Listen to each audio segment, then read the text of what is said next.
All right, sports fans, how's everybody out there doing? William Martin coming at you one more time here on YouTube with another edition of the 300 Pounds of Sports Knowledge Podcast.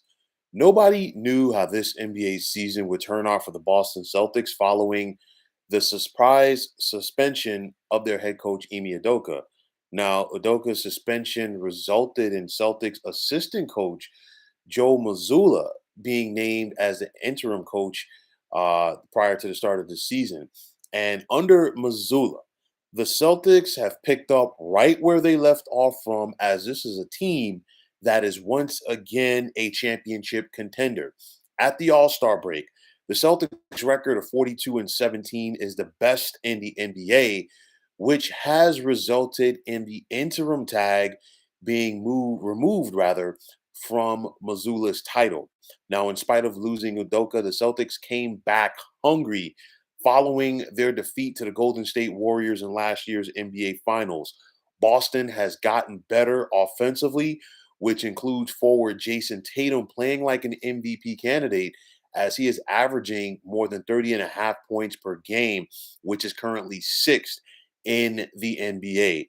Now, in regards to Missoula, he has been a steadying force for this Celtics team. And even though I say that not to sound like a hypocrite, theoretically he has not had to do that much. And I say that from the standpoint that this veteran team knows what it takes to win as far as being in championship contention. And they also know what is ahead of them if they want to try to bring home the franchise's 18th NBA championship this summer. Now, we just saw Marcus Smart come back prior to the All Star break for Boston, and he is a key piece for this team. And of course, they're hopeful to get Jalen Brown back sooner rather than later. And you think about so many interchangeable parts. And I say that from the standpoint that you have guys in this team, they complement each other, and they also know how to work together as a cohesive unit. You think about the importance of a veteran like Al Horford. I just talked about Marcus Smart being a steadying force in that backcourt. The Williamses, both Grant and Robert, getting both Tatum and Brown back. Of course, those are your best scorers. And of course, we know what Brown can do on the defensive end of the floor on the perimeter due to his length. So this Celtics team was just 2 wins away from winning it all last year. And I'm not going to go out there and say that they are the team to beat as far as winning the NBA championship, but they're going to be right in that mix. And of course, people are going to ask, well, is Missoula the guy to lead the Celtics to the NBA championship?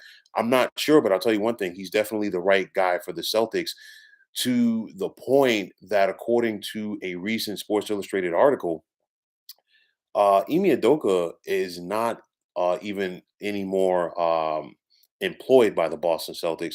So you kind of, from the backstories, you kind of heard, like, saw the writing on the wall. And then, of course, you know what? Missoula came into a tough situation, or has come into a tough situation, and this team has not slowed down. So it's a smart move by the Celtics front office, because heading into the second half of the season and basically the stretch run, because the playoffs will be here before you know it, it's a scenario where, hey, you know what? I think this is a shot in the arm for this Celtics team, because now they know, hey, Joe Mazzulla is going to be our guy going forward. Joe Mazzulla is going to be the guy to help us win the NBA championship. And of course, obviously, there's familiarity between the Celtics players and Joe Mazzulla, because he's been an assistant coach with the team. And now he has just taken that next step up to the head coaching chair. But it's a scenario, great move by the Celtics, a steadying force. And at the end of the day, you don't want to rock the boat. And that's what the Celtics have done. So they're ready to ride with Joe Mazzulla. Joe Mazzulla is ready to ride with them. And let's see how things work out for the Celtics in the stretch run of this NBA season, and of course, the playoffs. So, folks, that is going to wrap it up. And as always, I want to take this time out to thank you for tuning into the 300 Pounds of Sports Knowledge podcast here on YouTube. I want to take this time out to thank all of you fine folks out there for tuning in. And if you have not already, please feel free to subscribe to this channel. Now, if you're on Twitter, please feel free to follow me at 300 pounds of sports. And like I always say, if you follow me, it will be my pleasure to follow you right back. There's also the sports discussion group on Facebook at the Sports Depot 365. Now you can check it out. Drop a line and be a part of one of the better sports debating sites going on social media. So, once again, fine folks, my name is William Martin. I am signing off, saying take care and have yourselves a wonderful day.